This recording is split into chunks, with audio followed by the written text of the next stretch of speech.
Para sa yung favorite. Hindi, sa tacos. Uy, May ano tawag ito? beef taco. Corn? Yeah. Ano nga tayo? Mexican dinner. Bumbong. Thank you, ate. Ano pa? Thank you, ate. Lagyan natin. Bilisan na natin yan. Ulit-ulit. Problema to.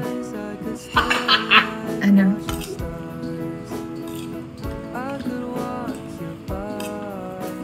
Tikman mo na.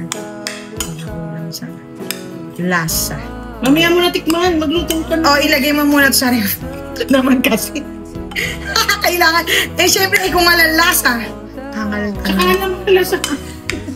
Oh, may cling wrap ka? Wala.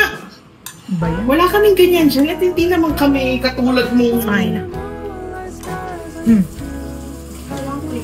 Takpan mo lang post ng pinggan. Ano ba?